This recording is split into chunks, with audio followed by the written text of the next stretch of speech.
O Centro Espírita Paz José Cambinda convida a todos, independente do credo, a participarem da corrente Elos Unidos, para fortalecer ainda mais as inúmeras correntes que já estão sendo realizadas, visando ao bem-estar de todos os seres da nossa casa e do planeta Terra, nesse momento tão desafiador. Todos os dias, pare por 3 minutos às 18 horas, eleve seu pensamento e faça uma prece. Juntos, somos mais fortes.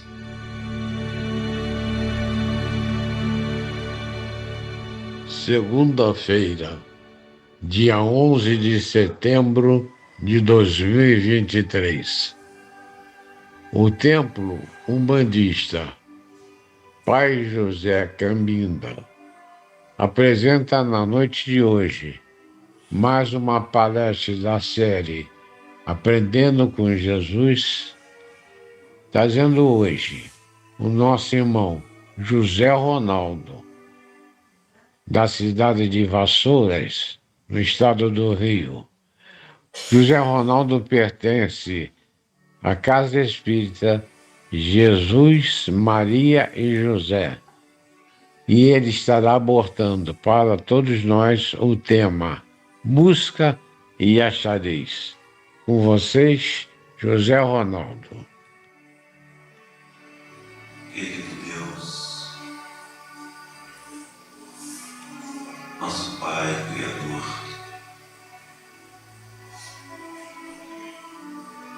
mais uma noite estamos aqui na casa de Pai José,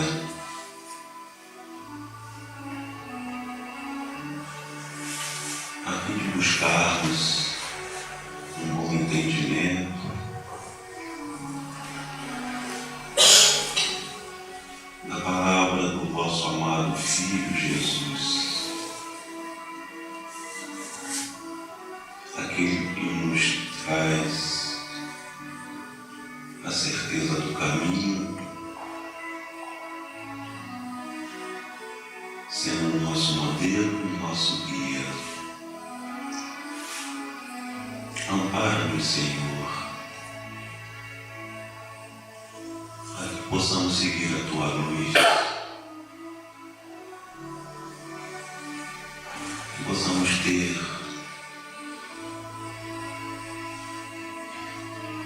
a intenção mais bela do amor incondicional,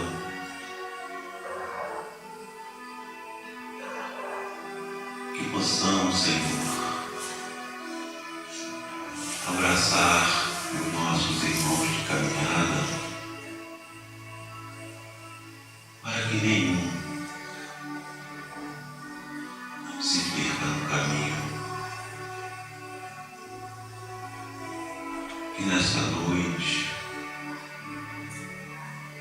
possamos aqui partilhar o melhor que temos, e que cada um, a teu modo e a tua maneira, entenda o seu Evangelho, certo da tua compreensão, meu Pai. Agradecemos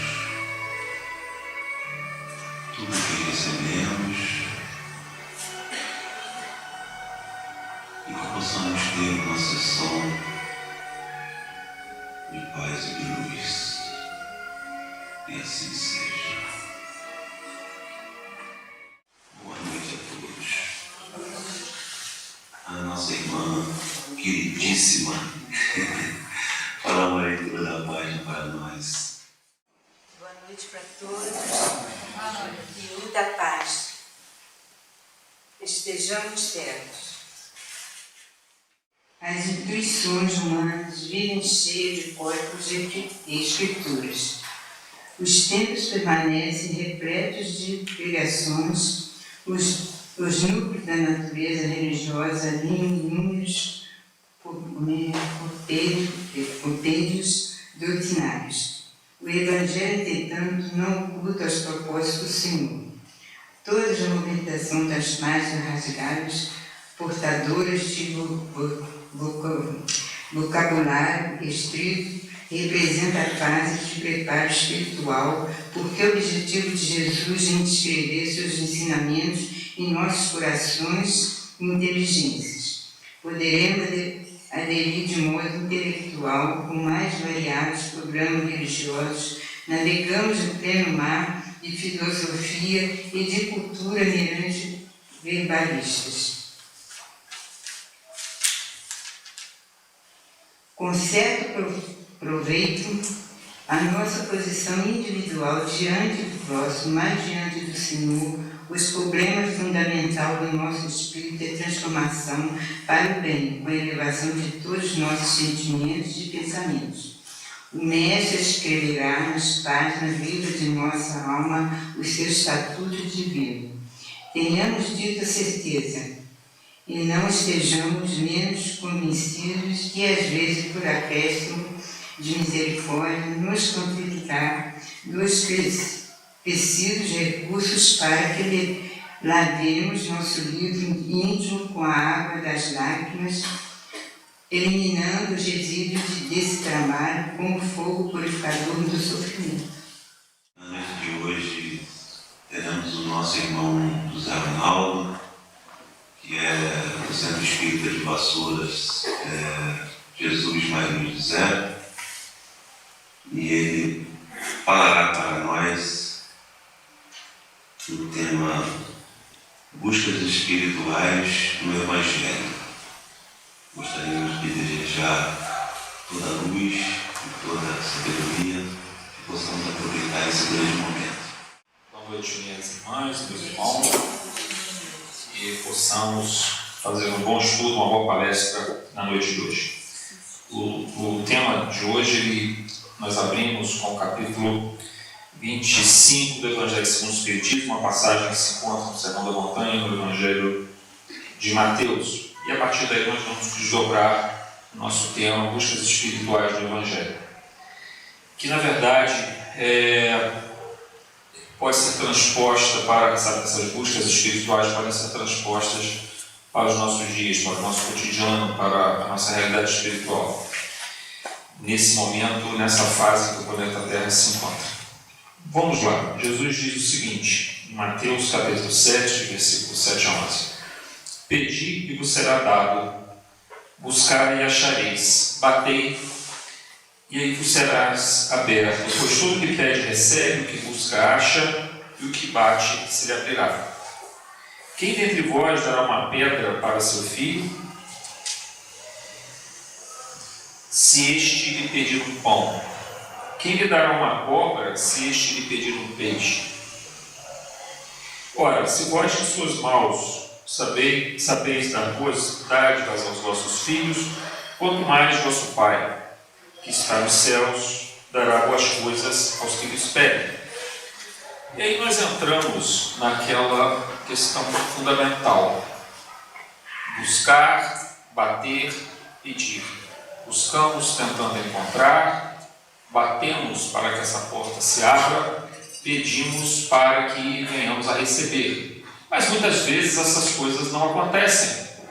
E nós às vezes nos desesperamos, perdemos a nossa fé, ou ficamos indo de lugar em lugar tentando encontrar uma resposta, seja ela espiritual ou não. E aí nós poderíamos fazer a seguinte pergunta: Deus não nos deixa sem respostas nossas buscas e pedidos, mas por que às vezes não somos atendidos e nem encontramos aquilo que buscamos? Muito bem. Toda busca, ela envolve, primeiramente, o entendimento correto daquilo que se quer buscar, a visão correta. Esse entendimento correto significa algum nível de desenvolvimento espiritual relativo a cada criatura, algum nível de clareza, de lucidez da razão de estarmos aqui na Terra nesse momento. Então, o primeiro ponto é esse: você precisa ter a visão correta, o entendimento correto. Senão nós vamos pedir coisas e vamos buscar coisas que não são boas para nós. Observem que essas palavras de Jesus, elas nos falam no sentido de que nós estamos submetidos a um reino de Deus, a mensagem central da pregação de Jesus, e que esse reino de Deus, o que é ele? Ele é emanação do pensamento divino manifesto em suas leis que nos alcançam. Nós estamos, na verdade, mergulhados nesse fluido divino, submetidos a essas leis. Portanto, essas leis são sábias, elas trazem a justiça, elas trazem a perfeição, elas são compostas por uma soberana inteligência, uma soberana compaixão do Pai, uma soberana perfeição que busca fazer com que todos os seus filhos cheguem ao fim da jornada com a plena sabedoria, com o pleno amor, indo de encontro ao Criador. Portanto, se a nossa busca, se nossos pedidos contradizem os próprios mecanismos evolutivos, essas buscas vão nos frustrar, porque nós estaremos buscando o que é errado, estaremos pedindo o que não é devido. Então, o primeiro ponto é esse, é que a busca ela precisa ter um entendimento correto, a visão correta. Esse é o primeiro ponto. Segundo ponto, toda busca precisa ter uma força de vontade, uma disciplina, uma determinação. Ninguém pode alcançar um objetivo se não se esforçar para fazê-lo. Hoje, por exemplo, quando nos reunimos aqui na casa de Pai José Cambinda, todos nós saímos de nossas casas, de nossos lares, deixamos alguma recreação, algum descanso para virmos trabalhar, burilar o nosso espírito e servirmos também a espiritualidade. Isso é alguma forma de força de vontade, de disciplina, de usar o nosso esforço para que isso se realize. Portanto, não basta apenas buscar ou pedir, precisamos também ter a determinação de seguir aquilo. Para vencermos as nossas mais tendências e mais inclinações, nós não temos que ter só um roteiro, uma revelação espiritual. Precisamos ter a capacidade de aplicá-los, e não é fácil, nós sabemos disso.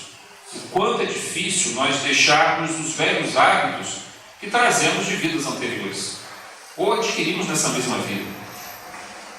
E para isso nós temos que estar o tempo todo em vigilância e oração. E vigilância e oração representam exatamente alguma forma de disciplina da alma, né? Então nós temos o entendimento correto, temos a disciplina ou a determinação, e tem mais um fator que concorre para isso, o tempo. Às vezes nós esperamos que os nossos pedidos sejam realizados imediatamente. Esperamos que a nossa busca nos leve ao nosso objetivo de uma maneira imediata. Mas isso não se dá dessa forma. Nós precisamos entender que estamos submetidos a um conjunto de leis superiores e que a busca de toda centelha divina que somos nós, cada um de nós, uma centelha divina, uma semente do Criador que está germinando. Nós estamos submetidos a um conjunto de leis. E esse desenvolvimento obedece a um tempo. Mas não é o tempo que nós marcamos em nosso relógio. É o relógio de Deus. Ele, em sua infinita sabedoria, sabe o momento certo em que nós buscaremos, encontraremos, bateremos e a porta se abrirá, pediremos e aquilo que nós pedimos chegará até nós. E essa também é uma grande dificuldade que observamos. Quantas vezes a pessoa procura a cura espiritual numa casa espírita, ou numa igreja, ou num templo, numa mesquita, ou numa sinagoga, e ela, em busca dessa cura, seja ela psíquica, física ou espiritual, muitas das vezes ela levará um tempo, porque toda cura é uma autocura. Não se pode alcançar uma cura se o indivíduo não concorre efetivamente para esse processo. Então, há que se ter o passar do tempo, que pode, na nossa visão, na nossa forma de mensurar, ser mais longo ou ser mais curto. Então, isso também será um teste para a nossa paciência, para a nossa tolerância e para a nossa fé. Então, meus queridos, o problema de nós, às vezes, não conseguirmos alcançar o que buscamos, ou nossos pedidos não serem atendidos, é porque, por falta do entendimento correto, não sabemos o que buscar. Por não termos a disciplina, não empreendemos os esforços necessários. E também por não ter o entendimento correto, ele pode não ser bom espiritualmente para nós. E também não observamos o tempo. Nós temos observado que muitas vezes as pessoas recebem certos benefícios da espiritualidade superior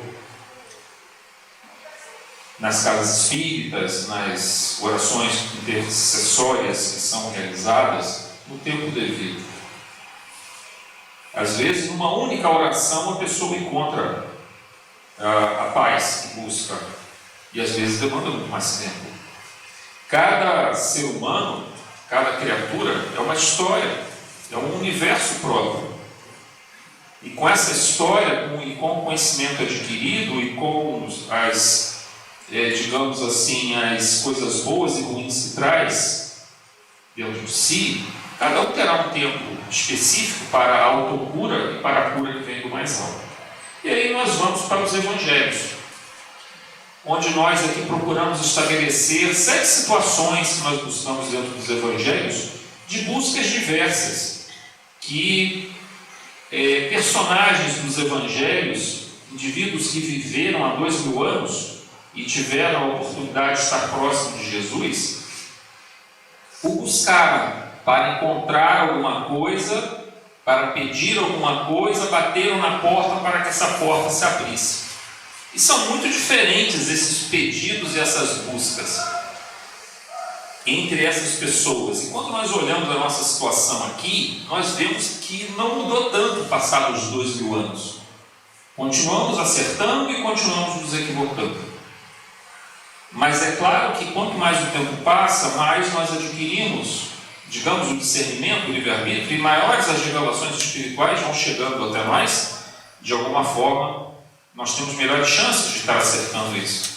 Vejamos, a primeira busca nós vamos encontrar no jovem rico, que se encontra no Evangelho de Marcos, capítulos 17, versículos 17 a 22. O jovem rico, ou o jovem mancebo. Nós sabemos dessa passagem, né, em que Jesus está com seus discípulos, um jovem se aproxima dele e ele diz: Mestre, o que deverei fazer para alcançar a vida eterna? E Jesus diz a ele: segue os 10 mandamentos, e vai citando os mandamentos um por um. Mas isso eu já faço, responde o rapaz. O que devo fazer para herdar a vida eterna? Quando ele está falando em vida eterna, ele está falando alcançar o reino dos céus, alcançar o reino de Deus que Jesus tanto falava. E que, como frisamos mais uma vez, era a espinha dorsal, é a espinha dorsal do Evangelho, o conceito de reino de Deus, soberania divina, entender o conjunto das leis superiores de Deus. Somos filhos de Deus, temos que conhecer as suas leis e adentrá-las, precisamos percebê-las, compreendê-las e vivenciá-las. E aí Jesus responde a ele: então faz o seguinte, vende todos os seus bens, era o jovem rico, tá? Vende todos os seus bens, doa ele aos pobres e vem e segue. E o rapaz se afastou sem falar nada e foi embora.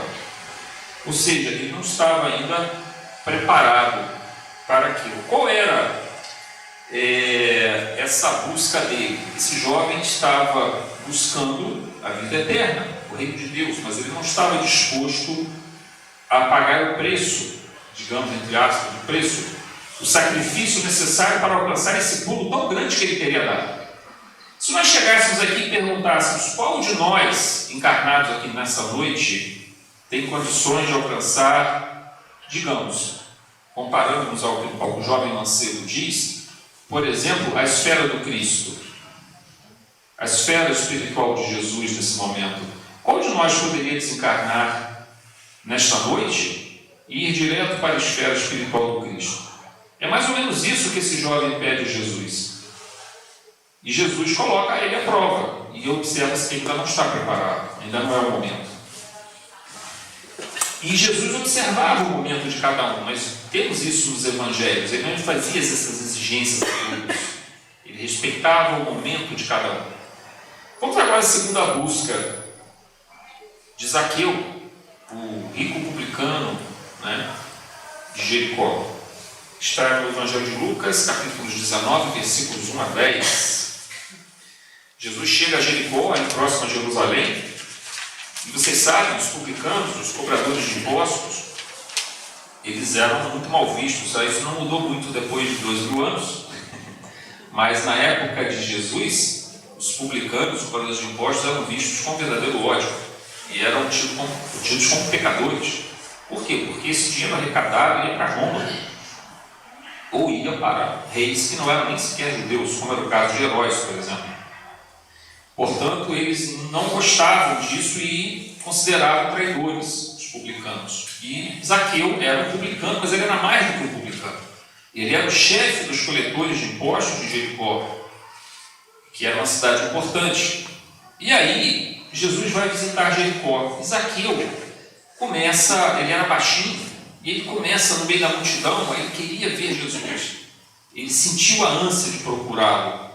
Ele não queria pedir nada.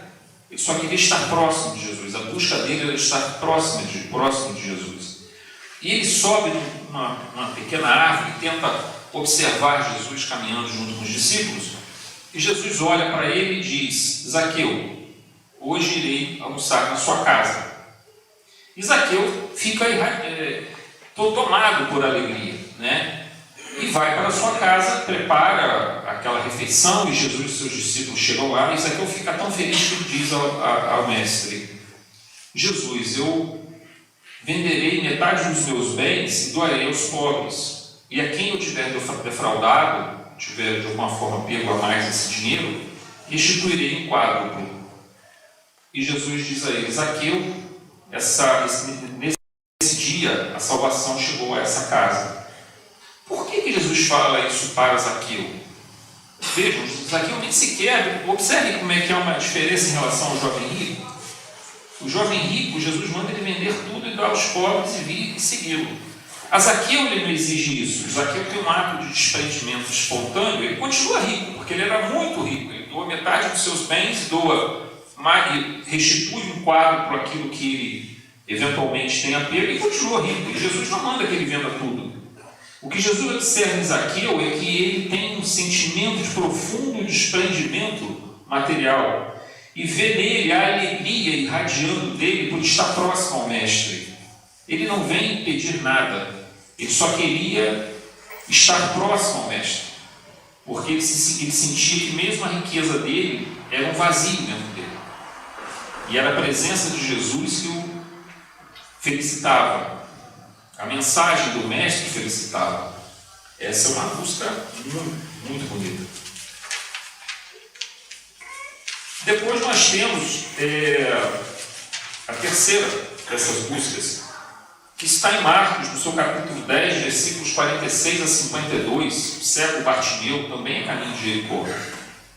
Quando Jesus vem passando, esse cego diz: é filho de Davi, Rabuni. Rabuni seria em aramaico a palavra rabi, que significa mestre. Mestre, aquele que ensina. Ele chama de filho de Davi, descendente de Davi, e chama de Rabuni. Me restitui a visão, faça que eu seja curado, que eu possa ver novamente. E Jesus o cura, e ele recupera a visão. O cego Bartimeu. Bartimeu buscava a cura para a sua cegueira, que lhe transformava em um indigente naquela época. Era algo, digamos assim, que colocava ele num estrato mais inferior da sociedade, porque ele tinha que mendigar. Era muito vergonhoso para ele, muito triste, mas Jesus vê nele também alguém que está buscando, de alguma forma, encontrar a luz, não só a luz que sensibiliza a retina, mas uma luz maior, mais etérea. E aí vamos para uma outra passagem. Essa é uma linda passagem de Marcos, capítulo 5, versículos 25 a 34. A cura da mulher hemorroíça. Jesus está indo em direção à sinagoga de Jairo. em que sua filha estava praticamente morrendo. E quando ele está se aproximando da sinagoga, ele é cercado novamente por uma multidão, as pessoas todas querendo. Havia muita dor, muito sofrimento, muita pobreza e muitos males. E Jesus era a luz. As pessoas queriam se aproximar dele. E aí, de repente, sente alguém tocar-lhe o manto. E ele sente nos evangelhos está a seguinte tradução: e ele sentiu uma virtude saindo de si. É como se um jorro fluídico saísse de Jesus em direção àquela pessoa que o havia tocado. E ele pergunta: quem me tocou? E ele se vira e a mulher, ela se ajoelha, envergonhada, porque ela, sendo uma mulher, ela não poderia tocá-lo. E ela fazia 12 anos, ela tinha um sangramento que a tornava impura, segundo o Levítico, porque no período da menstruação a mulher era considerada impura e durante alguns dias depois. E ela estava há 12 anos tendo esse sangramento, havia procurado vários médicos, havia gasto todos os seus recursos, a sua família, todos os seus recursos, e ela não havia obtido nenhuma solução para o seu problema. Observe que aqui o mais impactante nesta passagem da mulher hemorroíça, e ela é uma mulher de profunda fé, ela toca Jesus na esperança de que só o fato de tocá-lo já seria suficiente para ela encontrar a cura. Olha o tamanho da fé dessa mulher, né? Mas observe a situação dela. Ela estava enjeitada pela sociedade, por ela estar impura diante do que determinava o Levítico. Ela estava doente fisicamente, ou seja, espiritualmente ela estava alijada da sociedade, socialmente ela estava alijada da sociedade, fisicamente ela estava debilitada. A cura que Jesus proporciona a ela é uma cura total. Então, a cura da mulher hemorroíça é algo extraordinário, principalmente quando nós observamos o seguinte: olha só como essa passagem se desdobra. Quando Jesus cura o Jesus continua seguinte, diz a ela: vai, segue e fique livre desse mal. E ele continua indo para dentro da sinagoga e vai para o segundo piso da sinagoga, onde está a filha de Jairo. E aí eles dizem a ele: ela já morreu. Ele diz: não, ela não morreu, ela está dormindo. E ele se aproxima e fala: Talita cum, que significaria menina, levanta-te, que seria em aramaico. A menina se levanta e ela tinha, adivinham quantos anos? 12 anos. Não é à toa que essa situação está narrada no Evangelho. Sabe o simbolismo ou o que ela significa para a gente? Ser curado por Jesus, como a mulher hemorroíça foi, é como recuperar novamente a vida, como foi o caso da menina Talita. É muito impactante essa passagem, sempre foi para mim muito impactante, porque se nós passarmos batidos nessa leitura, não percebemos a grandiosidade que está expressa nessa lição. Uma busca extraordinária, e ela encontrou aquilo que ela buscava, que era a cura. E aí nós vamos para uma outra passagem absolutamente estranha. Se nós observarmos que era Jesus que ele se encontrava, mas nós vemos que nos dias de hoje não estamos tão diferentes assim desse indivíduo que procura Jesus. Está em Lucas, no capítulo 12, versículos 13 a 15. Um rapaz procura Jesus e diz a ele: mestre, convence meu irmão a repartir a herança dos nossos pais em igualdade. Aí Jesus diz: quem me fez juiz para repartir uma herança? Aí nós ficamos imaginando: meu Deus, um espírito crístico desce à terra, vem ensinar uma doutrina de luz. 2000 anos depois nós estamos aqui tentando aprender com ele. Aí há 2000 anos atrás alguém teve a oportunidade de chegar perto de Jesus e pede a ele para repartir a herança, né? uma busca material diante do espírito mais elevado que já esteve na Terra. Então nós observamos quantas vezes essas buscas são equivocadas. E nós observamos hoje, infelizmente, uma renovação do materialismo dentro da própria religião. Muitas denominações religiosas, em especial uma ideia muito ruim que se coloca ali dentro de algumas dessas denominações, que é a chamada teologia da prosperidade.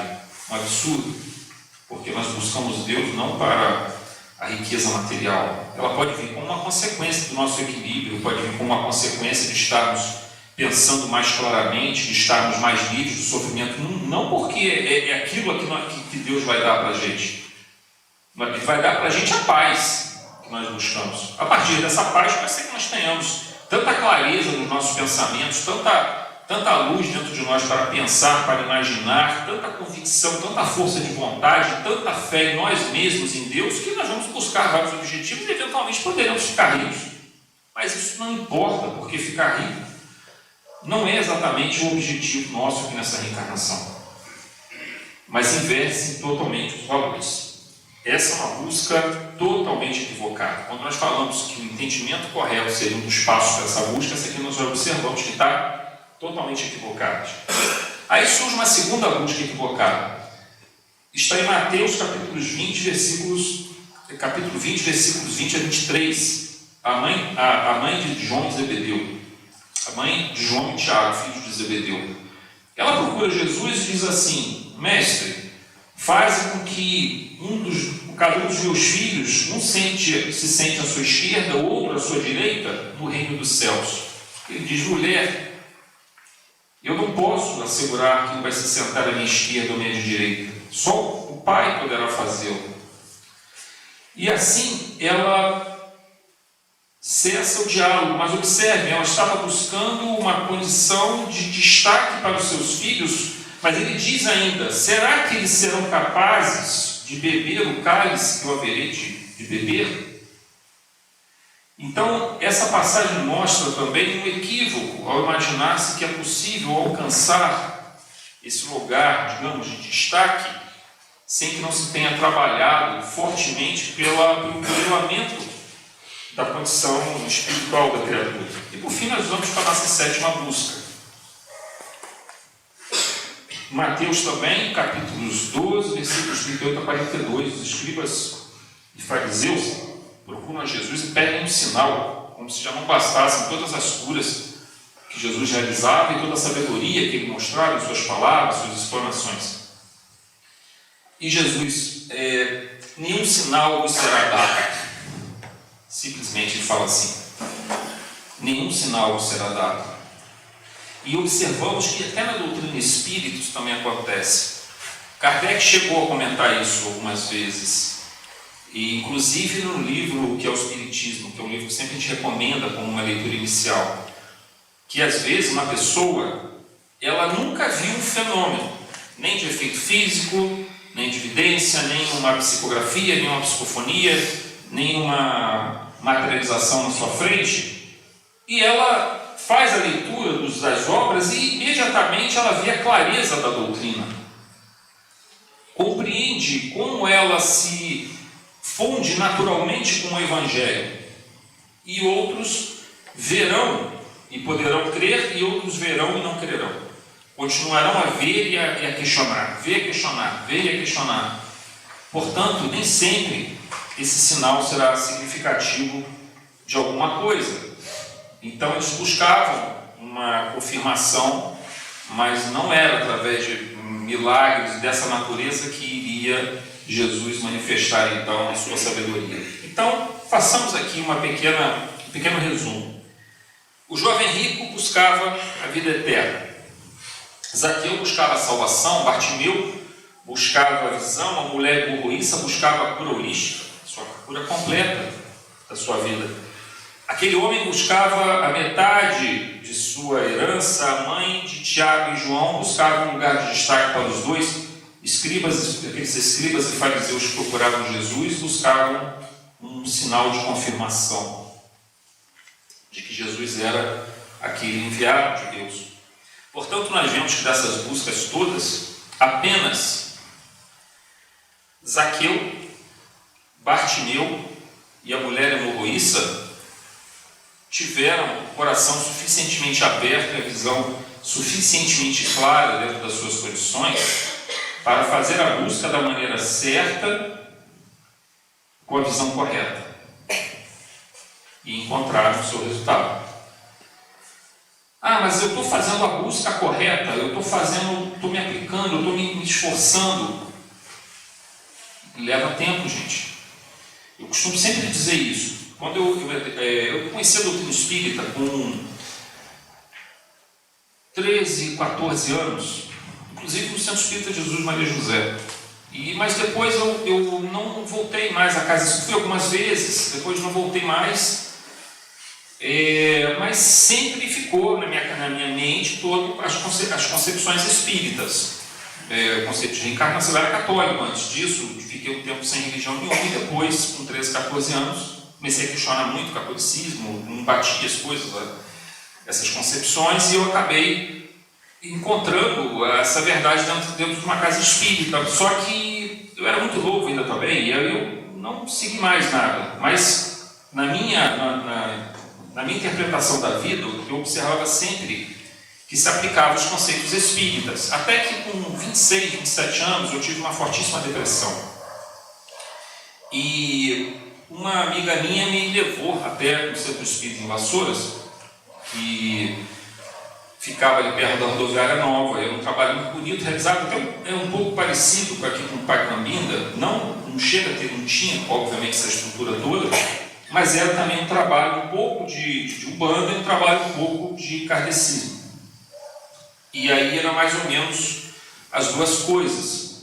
E eu trabalhava ajudando, logo assim de cara, vou colocar para Sucabono de um preto velho, né? E foi um trabalho maravilhoso, né? Eu realizei durante algum tempo lá, mais ou menos uns 2 anos. Depois a casa teve alguns problemas, infelizmente, mas problemas por nós, trabalhadores, que não soubemos nos conduzir na tarefa. E aí houve divisões internas e acabou gerando problemas. Aí um grupo foi para um lado, outro grupo foi para o outro. Mas ela continua até hoje ainda, não lá mais, está em outro local. Mas muitos daqueles trabalhadores se dividiram, foi para um lado, outros foram para o outro. Mas durante o período que esse trabalho foi muito fértil, eu, assim que adentrei a casa, eu fui logo colocado para trabalhar. Primeiro como cambono do pai Joaquim, e depois também aplicando passe, e logo depois o pai Joaquim já sei lá, 2 meses mais ou menos, um mês já mandou fazer palestra. Eu nunca tinha feito na minha vida. Fui fazer uma palestra sobre o Evangelho. E graças a Deus saiu tudo bem, com a ajuda da espiritualidade. E é interessante observar isso. É por isso que eu estou citando isso pelo seguinte motivo. Eu tinha as crises depressivas praticamente 5, 6 vezes por semana, a ponto de não querer sair do quarto.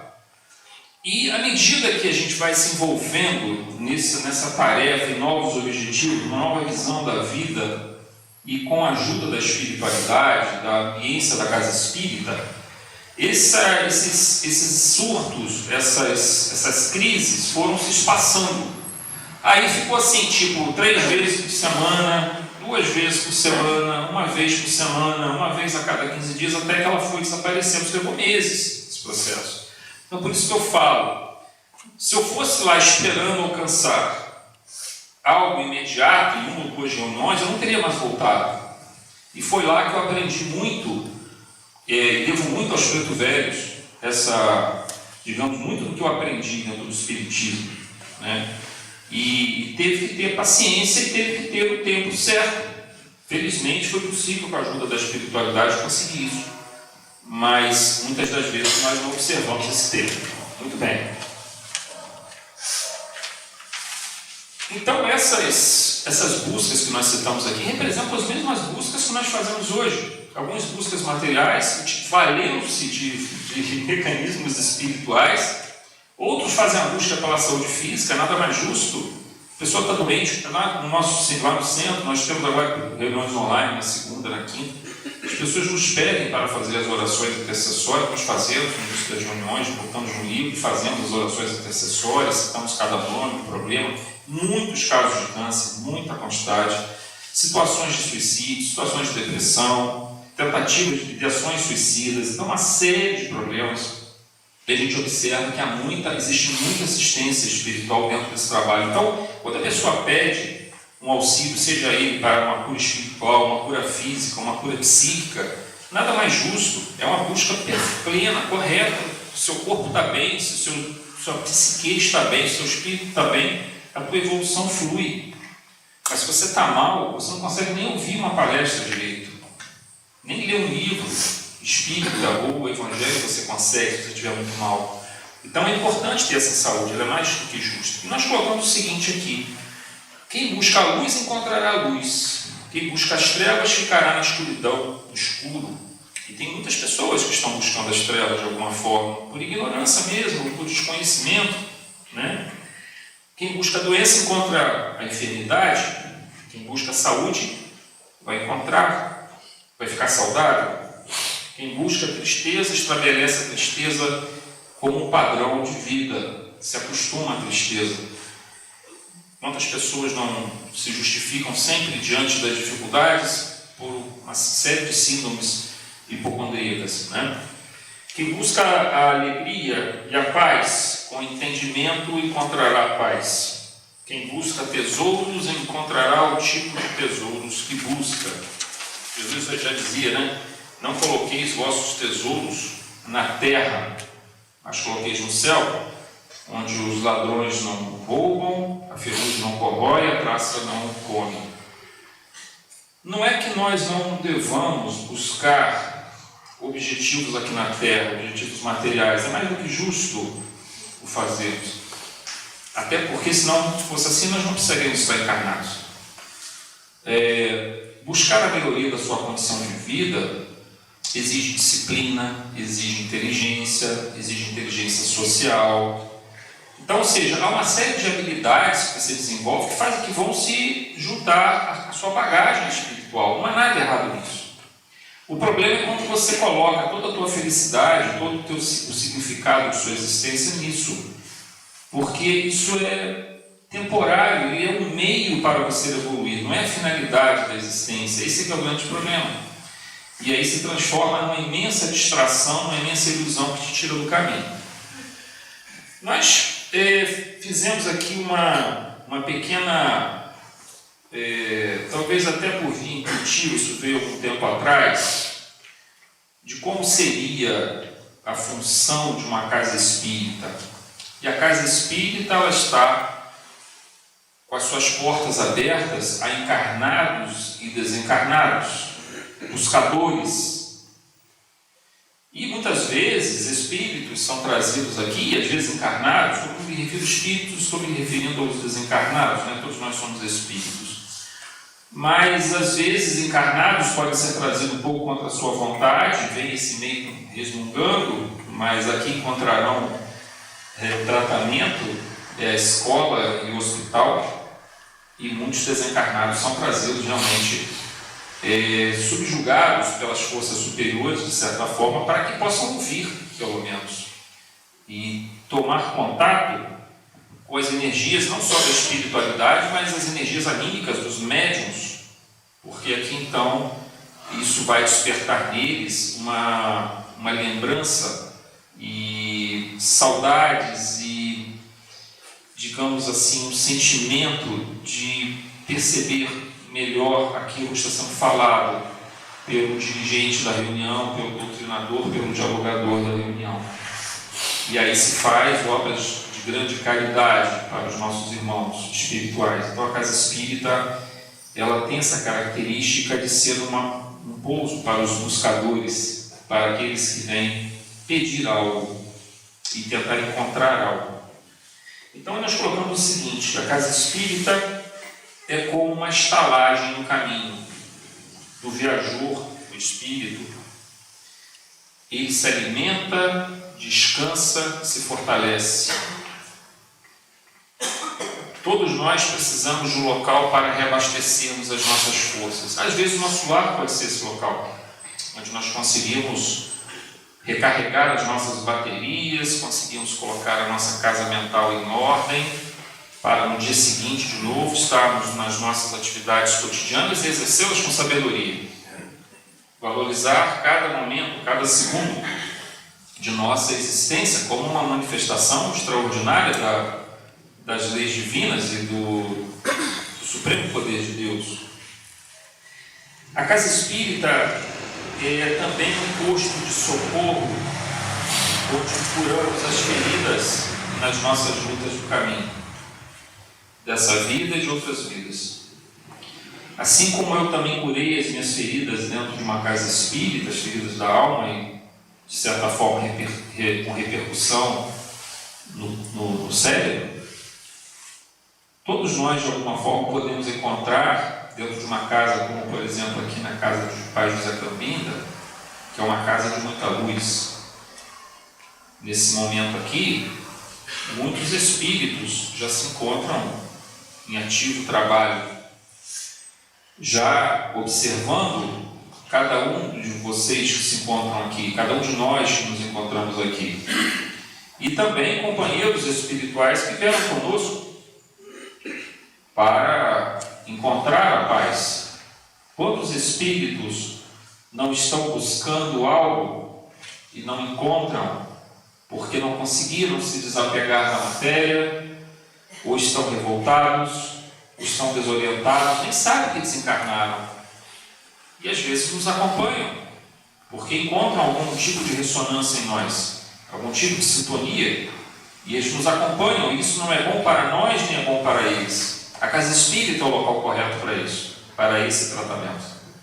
E nesse momento, inúmeros irmãos já se posicionam entre essas cadeiras, observando cada caso, cada psicosfera que envolve a nós, e realizando já, precedendo aos tratamentos que continuarão. A casa espírita é um oásis no caminho do viajor sedento, uma senda de trabalho e dedicação à causa do bem, onde podemos burilar nosso espírito rebelde ou sequioso de servir. O serviço da casa espírita, seja ele o passe, a assistência social, a palestra, o estudo, a mentalização para a cura, todas essas tarefas são propiciadas para nós pela casa espírita. Sozinhos é mais difícil nós fazermos isso, é muito mais difícil. E quando nós estamos juntos, num grupo, nós nos fortalecemos, e isso é fundamental. Se for presencialmente, melhor. Quando não for possível, pelo menos tentemos estar num grupo de estudos que seja online, porque às vezes as pessoas têm problemas para locomoção, já idosas e tudo mais, não tem problema. Vai acessar pela internet um grupo de estudo, porque ali, e como estamos aqui agora, nós nos fortalecemos. Nós estamos ajudando uns aos outros, numa troca de conhecimentos, de saberes, de emoções, de energias que nem sequer visualizamos, mas elas estamos recebendo ou doando de acordo com a situação que nos encontramos. E mais importante ainda, a presença da espiritualidade junto de nós, o quanto nossos irmãos nos querem bem e desejam que nós de alguma forma nos engajemos na tarefa. E por fim, a casa espírita é uma escola no roteiro de quem procura, através da caminhada, doutrina, evangelho, luz e conhecimento.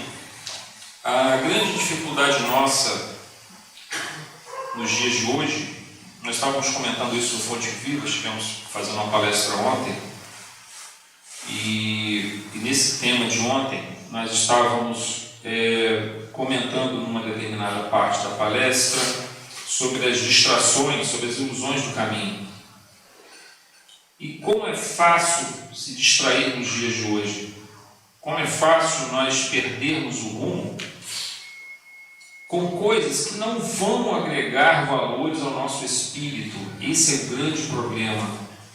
Muitas coisas vão apenas nos distrair, mas não vão agregar valores. Estamos perdendo tempo num mundo onde ainda há uma prevalência do mal. uma vez que a Terra ainda é mundo de provas e expiações.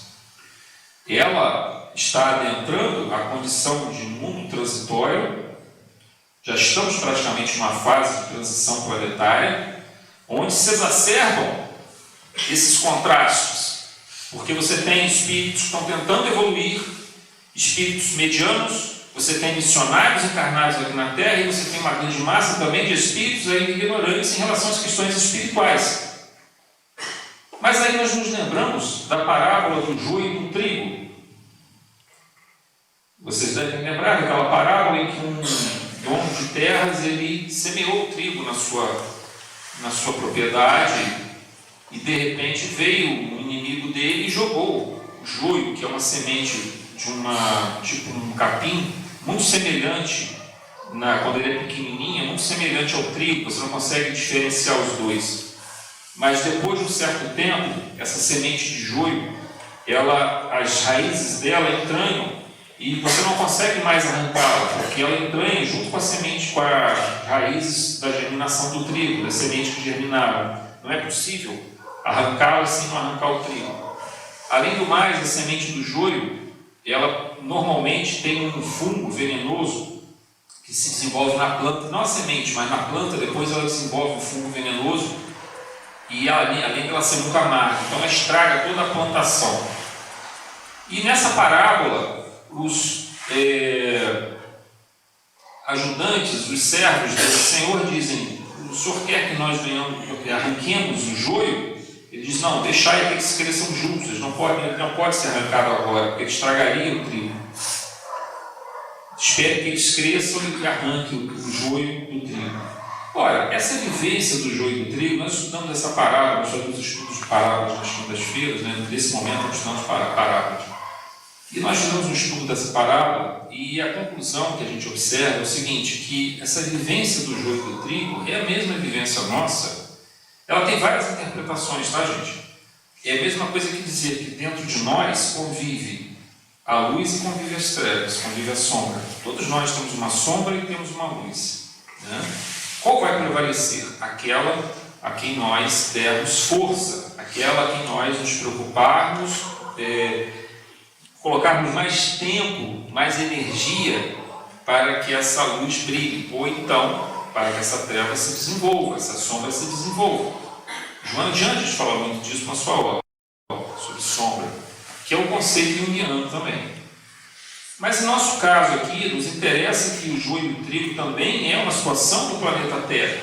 É necessário que os espíritos, ainda numa condição desvinculada totalmente da parte espiritual, aprendam com aqueles que estão já na condição mediana. Os que estão na condição mediana aprendem com aqueles que estão na condição mais elevada.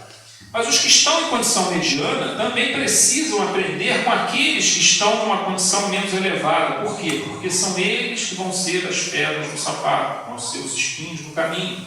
E teremos que aprender a perdoar. Teremos que aprender a ensinar, aprender a compartilhar e a vê-los como irmãos que necessitam de todo o nosso esforço. E a casa espírita é o local onde nós podemos aprender e buscar, encontrar aquilo que é bom para nós. Outros templos, outras casas religiosas, outras igrejas, claro que todas elas trazem também a revelação espiritual, trazem a presença da espiritualidade e representam as suas funções. Nós aqui escolhemos nessa reencarnação, ou pelo menos nesse momento de nossa reencarnação, estar numa casa espírita, e aqui é o nosso lar, aqui é o nosso pouso, aqui nós nos fortalecemos e aqui realizamos as nossas buscas e, com certeza, todos nós encontraremos aquilo que viemos buscar se tivermos o entendimento correto, o esforço e o tempo. Muito obrigado.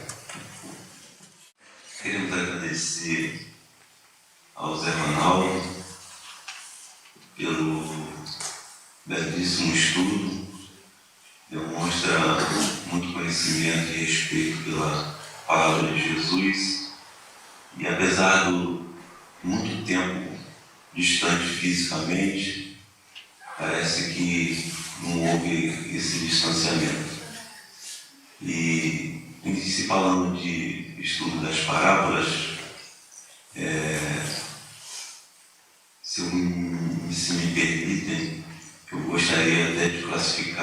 nosso irmão José Ronaldo na parábola do semeador. E quem tiver a oportunidade de estudar essa parábola vai entender um pouco do que hoje aqui foi dito por ele. E queremos agradecer profundamente o seu esforço, que você possa retornar ao teu lar em paz e segurança. E gostaríamos já de brevemente tê-lo de novo conosco. Eu que agradeço a oportunidade. Eu também te agradeço. Nós temos o hábito de sortear um livro que eu gostaria que você passasse, e a gente vai trazer aqui o livro de presença para que, se também você puder, escolha um número. Eu vou te falar de quanto a quanto. 23.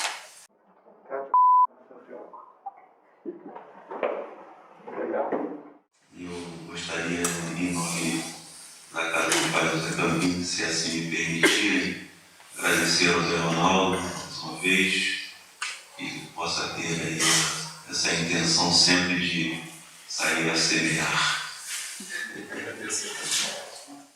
Vamos nos preparar para a segunda parte do nosso trabalho. Vamos nos permanecer em silêncio, na concentração tranquila. Vamos nos preparar. Ouvindo a prece de Francisco de Assis.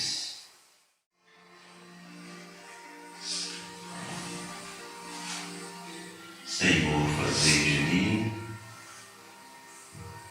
o instrumento da vossa paz. Onde haja ódio, consentir que eu semeio amor. Perdão, onde haja injúrias. Fé, onde haja dúvida. Verdade, onde haja mentira. Esperança, onde haja desespero.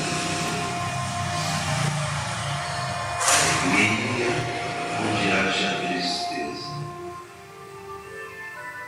Luz, onde haja trevas. Ó Divino Mestre, permitir que eu não procure mais consolar e ser consolado, compreender e ser compreendido, amar e ser amado, pois é dando que se recebe, perdoando é que se é perdoado, e é morrendo que se vive para a vida eterna. Eis aí, Senhor, a nossa prece. Muito obrigado.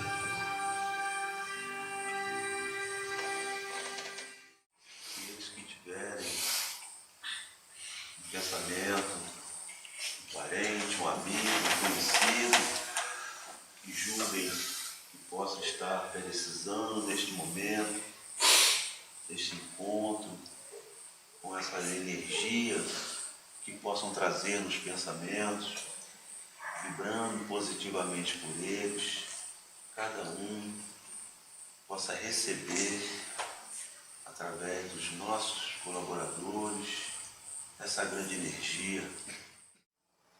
Chegamos num momento em que receberemos uma falange de espíritos que aqui vem,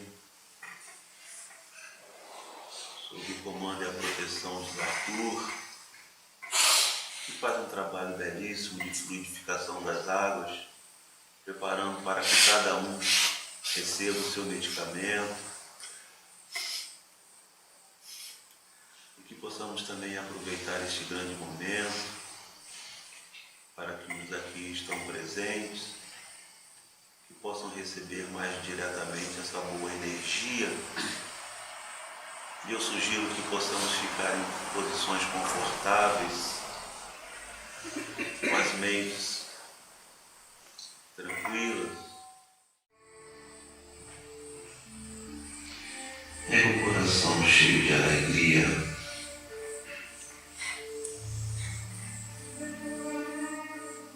Que terminamos esse nosso encontro de hoje.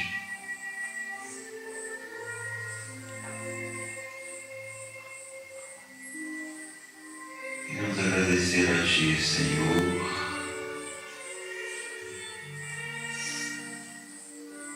por tudo que recebemos.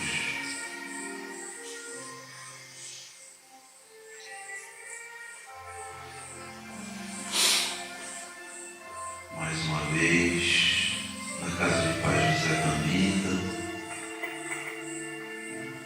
nos reunimos em Teu nome.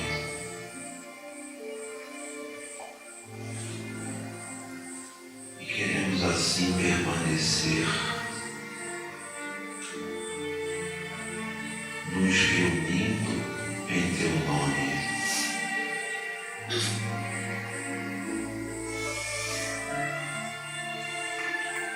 Conceda-nos sempre essa grande oportunidade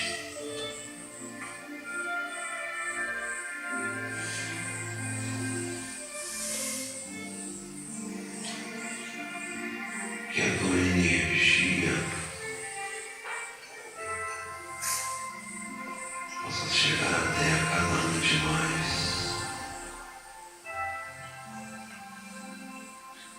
a ponto de nos deixar refletir e propagar por onde passarmos, para que aqueles nossos irmãos de caminhada possam sentir também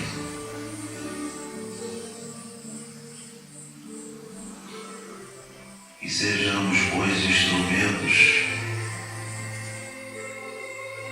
para Jesus,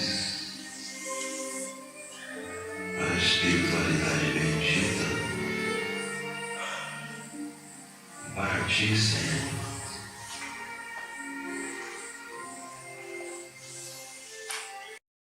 Continue agindo nas criaturas, pelas próprias criaturas.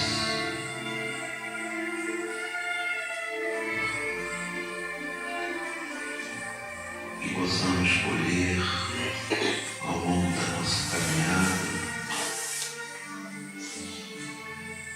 os frutos das sementes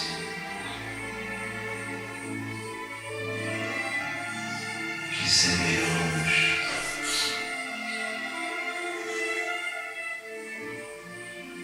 e que possamos, de alguma maneira, ser bons semeadores, que possamos retornar aos nossos lares em paz, em segurança, e até que eu os veja novamente, desejo que todos estejam bem.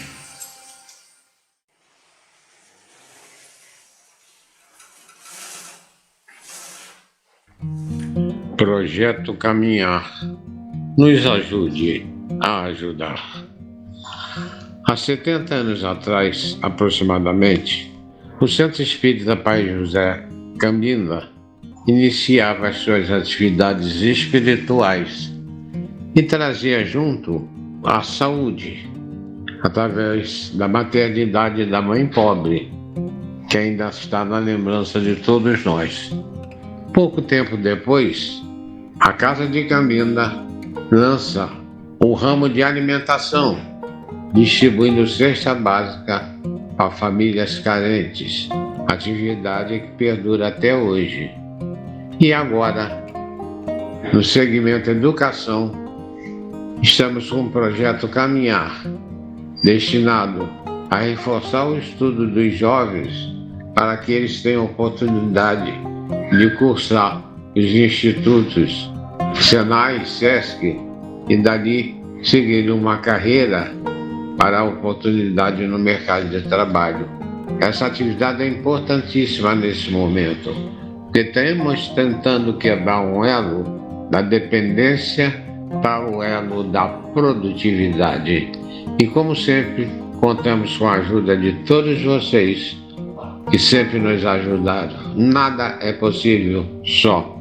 Juntos somos mais. Projeto Caminhar, a realidade do amanhã.